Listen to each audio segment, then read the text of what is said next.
बुद्धि भी दी, विवेक भी दिया, हाथ पैर भी दिए, ये पूरा शरीर भी दिया, शक्ति भी दी और कर्म भी दिया।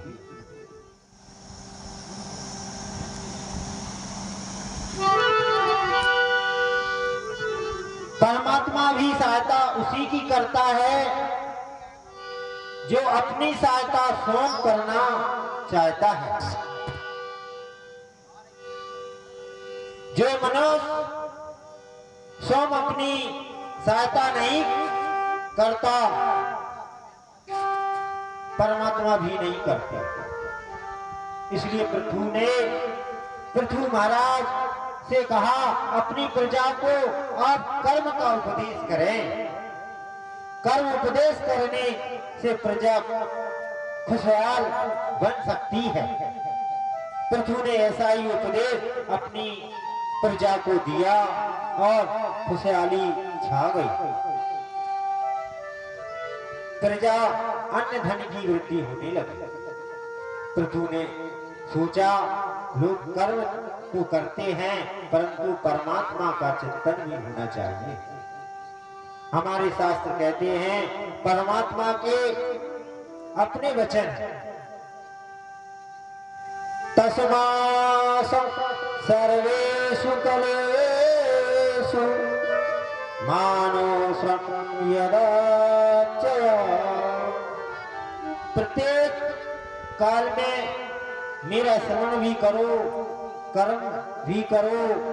हम केवल कर्म करेंगे और भगवान को भूल जाएंगे तो भी कर्म सफल नहीं होता।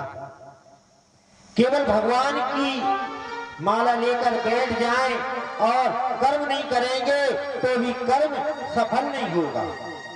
और केवल भगवान की माला लेकर बैठ जाएं और कर्म नहीं करेंगे तो भी कर्म सफल नहीं होगा। इसलिए दोनों को करो, दोनों को करो और दोनों ही आवश्यक है। भगवान का भजन और कर्म दोनों ही आवश्यक है। महाराज पृथु ने यज्ञ करने का संकल्प लिया, यज्ञ करने की उनकी भावना जागी। जो व्यक्ति यज्ञ कर्म करता है वो निश्चित रूप से देवराज बन जाता है। ऐसा पृथु के मन में संकल्प जागा।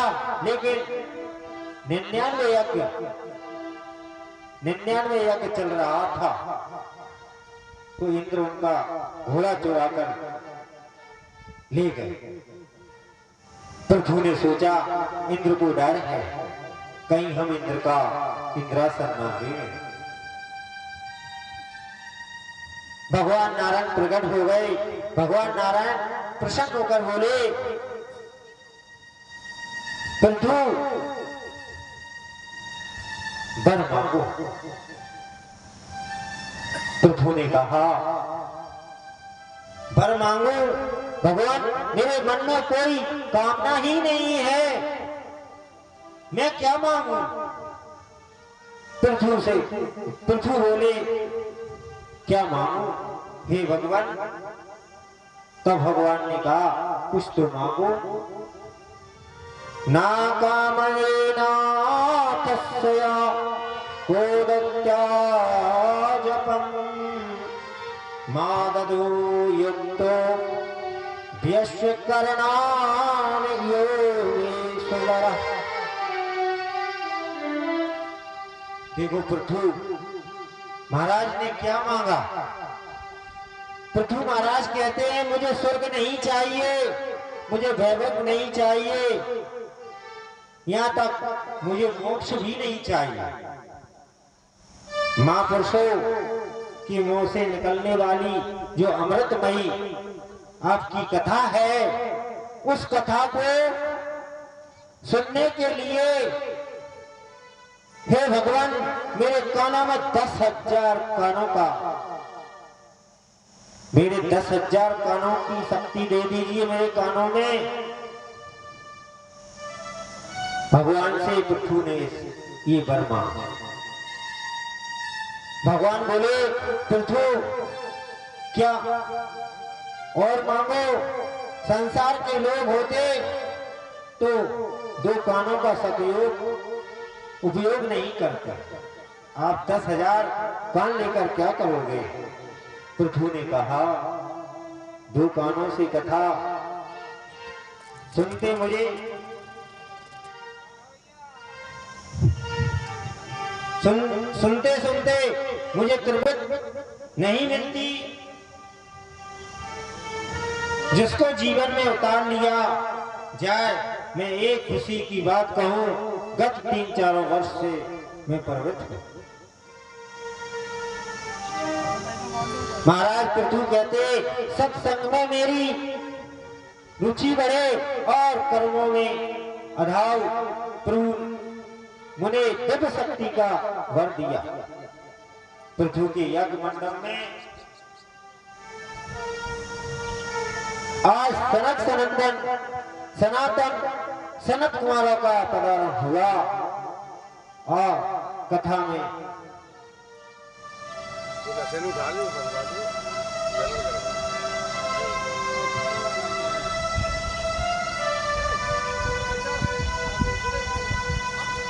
महात्मा पृथु के पुत्र का नाम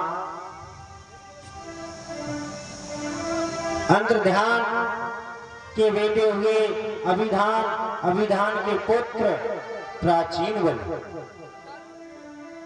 भागवत का ये सुंदर प्रसंग है। हम कोई भी धर्म का कार्य करें तो शास्त्र सम्मत करना चाहिए, शास्त्र के विरुद्ध नहीं करना चाहिए। शास्त्र के विरुद्ध किया जाने वाला कोई कार्य अनैतिक होता है। कभी कभी हम यज्ञ करते हैं और यज्ञ करने के बाद भी उसका फल नहीं मिलता। ऐसा क्यों?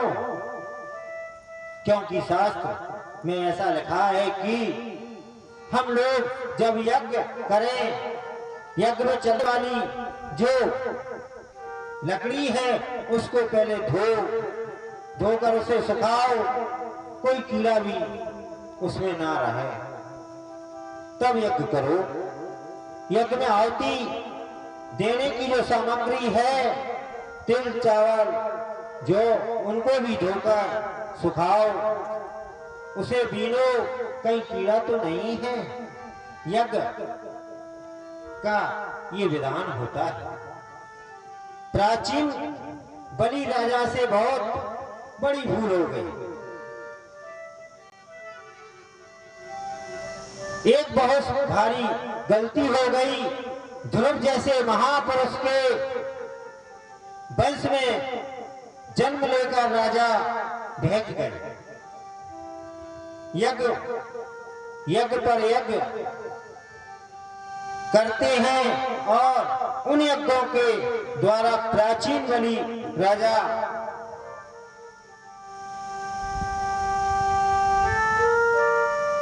जीवों की हत्या कर रहा है।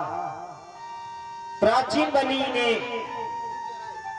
कितने घोड़ा बकरा इत्यादि की बलि दी।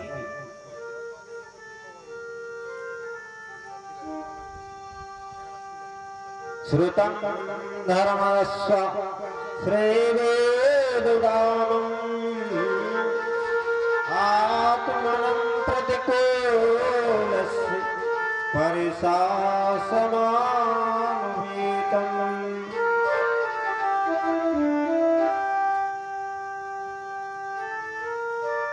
नारद जी को देखते ही राजा ने चरणों में प्रणाम किया।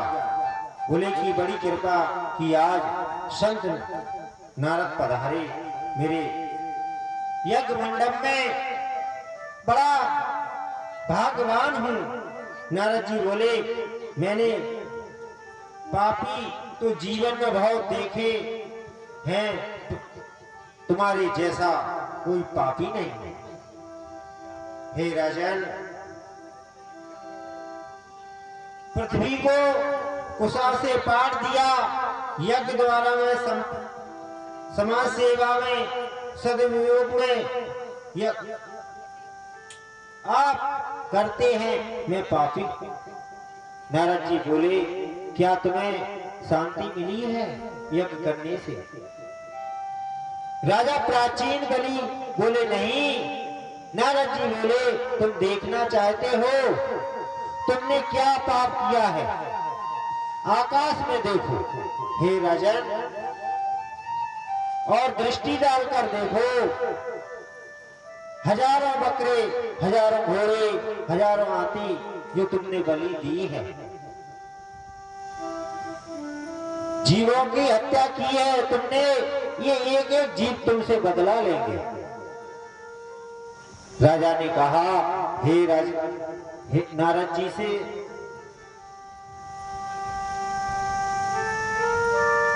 पशुओं का अलोहोद यज्ञ करना चाहिए, उसके आधार पर मैंने बलि दी। नारद ने कहा, राजन, अलवेद का अर्थ मारना नहीं होता, बल्कि अलवेद को हम छू न बोलते हैं। बकरा कहते हैं ममता को और घोड़ा कहते हैं अभिमान को।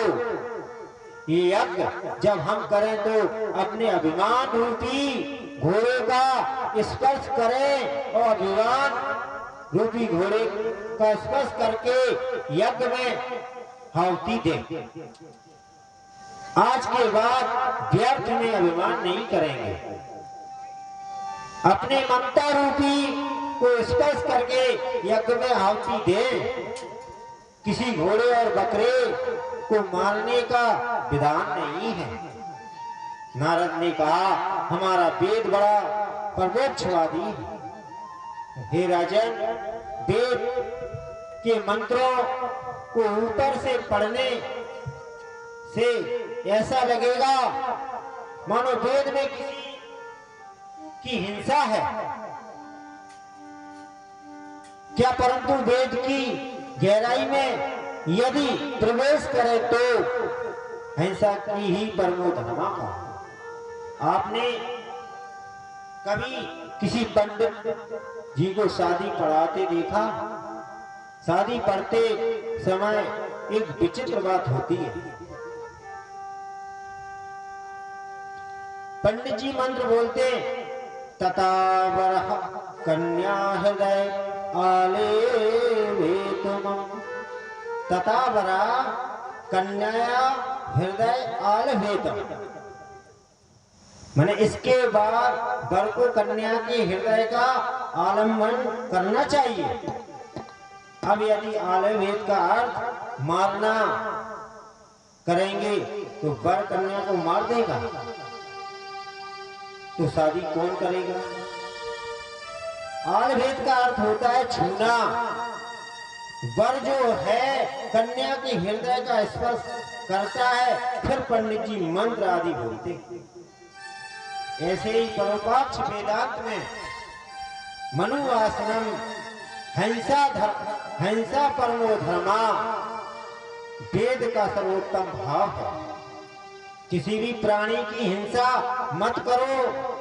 वेद में एक जगह लिखा है, प्रस्थ कुमार का मां